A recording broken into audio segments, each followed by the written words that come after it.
Erin Burnett Outfront starts right now.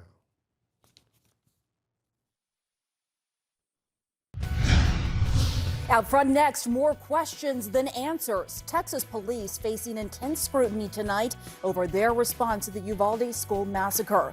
As we learn, the gunman entered the school without any resistance, and it took over an hour for police to shoot and kill him.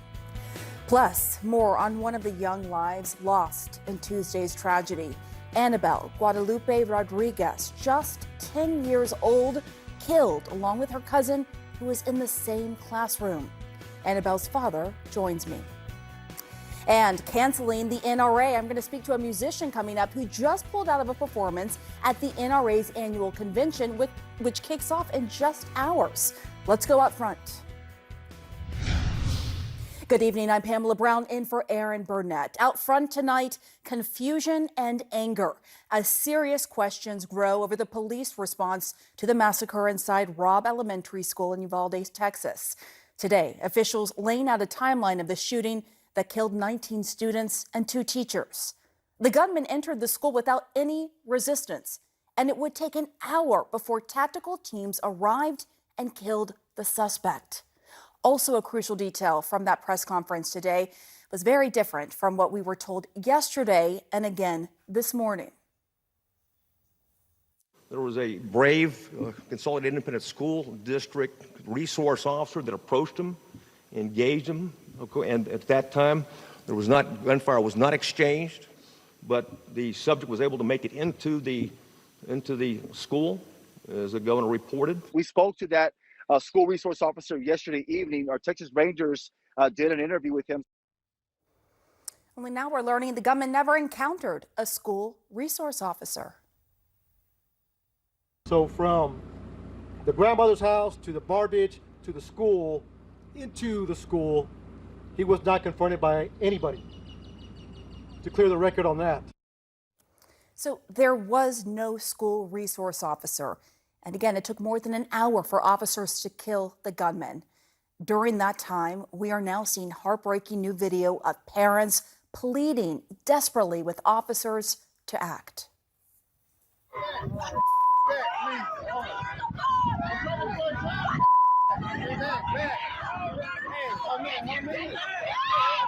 One father of a 4th grader even telling CNN he had to be held back from storming the school himself.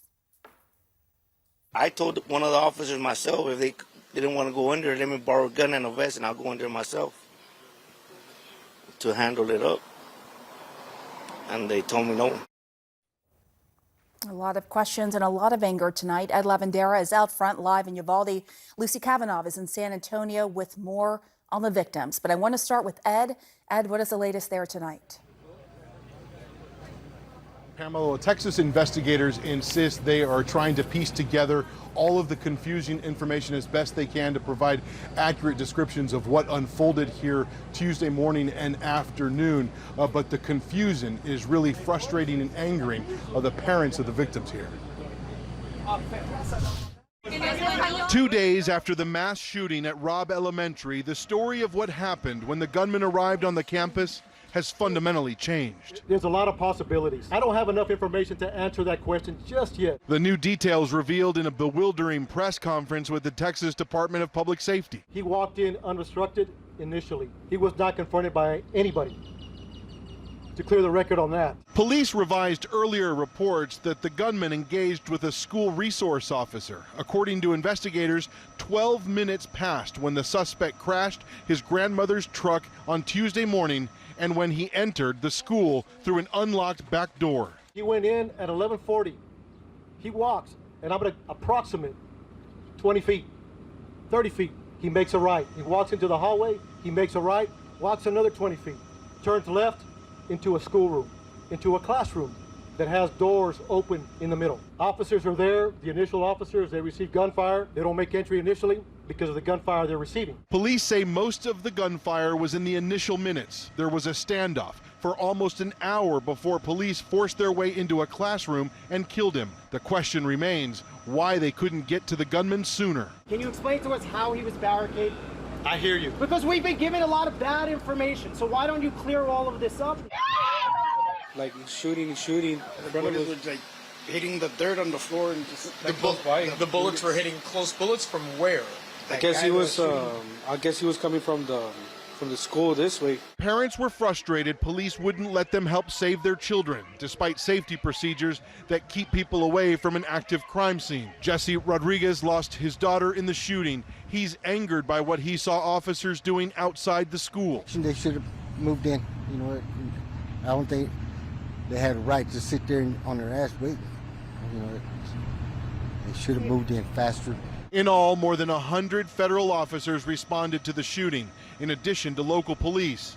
For one young third grader hiding from the gunman, it seemed like even more. All we saw were thousands of police and Border Patrol coming into the cafeteria. And we were all hiding behind the stage in the cafeteria when it happened. The Uvalde School District did have a safety plan with a system in place to provide a safe and secure environment. 21 measures, including a locked door policy. We're still trying to establish if there was any type of locking mechanisms on the doorway from the inside of the classroom because the gunman was able to barricade himself. And Pamela, we are told tonight that there were a number of officers inside the school building that were taking fire from the shooter, and that those officers responding to the scene were taking cover from that gunfire inside the school. But there is still an hour where all of this is unfolding and still many questions left unanswered as to why at some point during that hour there weren't clear efforts made to breach that classroom where the gunman was. Pamela? The gunman was with all of those children in the classroom. All right, Ed Lavandera, thank you. And tonight we are still learning new information about those who lost their lives that were cut tragically short by this gunman. Lucy Kavanaugh is outside University Health Hospital in San Antonio with more. Look at their faces. Fourth grader Jackie Cazares just had her first baptism and first communion. She's full of love and full of life. And she would do anything for anybody. 9-year-old Ellie Garcia was just a week from her 10th birthday. Sweetest girl you've ever had the chance to meet. 10-year-old Nevaeh Bravo, her first name spelled backwards is heaven. Angels now to their families, 19 children and 2 teachers. This is the pain of their loss. How you look at this girl and shoot her?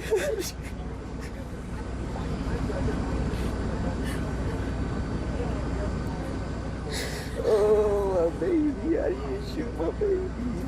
Angel Garza, who raised Amarillo Garza, wants you to know that she tried to call 911 to save her classmates and teachers. She was the sweetest little girl who did nothing wrong. She listened to her mom and dad. She always brushed her teeth. She was creative. She made things for us. She never got in trouble in school. Lexi Rubio loved sports, and at just 10 years old, she dreamed of traveling the world. She wanted to go to Australia. She wanted to go to Australia. She wanted to go to law school. Law school. Yeah, at St. Mary's, because that's where I go. Annabelle Guadalupe Rodriguez, also 10, loved to dance and was in the same class as her cousin, Jackie Cazares. Jackie's father, Jacinto, called her a firecracker, posting his range of emotion, first at the cowardly way his daughter was killed. It hurts us to our souls. Then a note to his daughter. Be in peace with the rest of the angels, sweetheart. Baby girl, we all love you with all our hearts. At a community vigil in Uvalde, the dead are mourned. They include teacher Irma Garcia, who was in her 5th year of teaching alongside Eva Morales. Both died, their families say, shielding students from gunfire. Not lost here, the children still being treated in the hospital. A pediatric trauma director describes them as critical but stable, wishing there were more lives she could save. I think that's what hit us the most, not of the patients that we did receive, and we are honored to treat them, but the patients that we did not receive. That is the most challenging aspect of our job right now. The Flores family was among those who rushed to hospitals in search of their children. It was there that Jose Flores Sr. lived the moment that would befall 21 families in this close-knit community. So I didn't get to hold him no more. I didn't get to see him anymore.